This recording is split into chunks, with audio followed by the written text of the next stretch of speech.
Bien-aimés dans le Seigneur, shalom, shalom, shalom.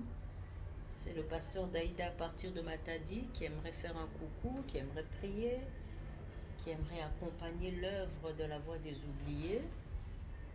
Pourquoi? Parce que c'est une œuvre qui est la porte du royaume. Et j'aimerais féliciter l'ancien Honoré Loango ainsi que maman Julie d'avoir pris ce fardeau.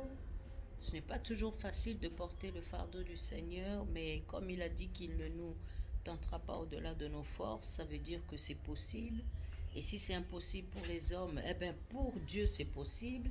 Comme c'est une vision du Seigneur, c'est possible. Alors félicitations. J'aimerais ce jour, qui est le jour sanctifié pour l'Éternel, particulièrement rendre hommage à cette œuvre de Dieu qu'est la voix des oubliés. Je disais que c'est la porte du royaume parce que Jésus nous a dit que lorsqu'il reviendra, il mettra les brebis à sa droite et les boucs à sa gauche. Les brebis sont ceux qui obéissent à la voix de l'Éternel, de Jésus-Christ qui est notre berger. Et les brebis, ce sont ceux qui ont répondu aux problèmes, qui ont été la solution, qui ont été la réponse aux questions, aux problèmes, aux besoins de 6 catégories de personnes dans lesquelles nous retrouvons Jésus-Christ, c'est-à-dire les malades, c'est-à-dire les prisonniers, ceux qui n'ont rien à manger, ceux qui ont soif, ceux qui n'ont rien à se mettre. Ce sont les catégories de personnes dans lesquelles nous retrouvons Jésus-Christ, les malades. Et Christ a dit que tous ceux qui ont répondu aux besoins de ces gens, ils rentreront dans la gloire de son Père. Mais ceux qui n'y ont pas répondu, ce sont les boucs.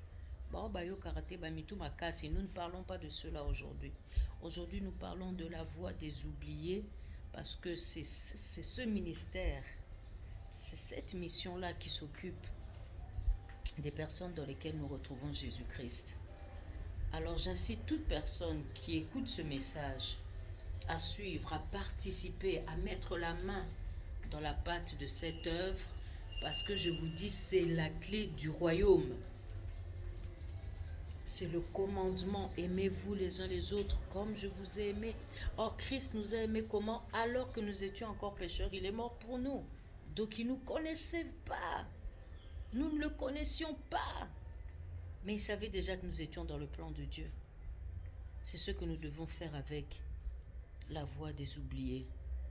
Nous devons mettre la main à la pâte pour que le royaume nous soit ouvert, pour que le jour où Jésus reviendra, qu'il nous reconnaisse. J'ai eu faim, tu m'as donné à manger. Ah, toi, j'ai eu soif, tu m'as donné à boire. Tiens, toi, j'étais nu, tu m'as habillé. Oh, toi, j'étais malade, tu es venu me voir. Toi, j'étais en prison, tu es venu me visiter. Bien-aimés, suivons cette œuvre, encourageons-les, reconnaissons qu'ils sont de Dieu.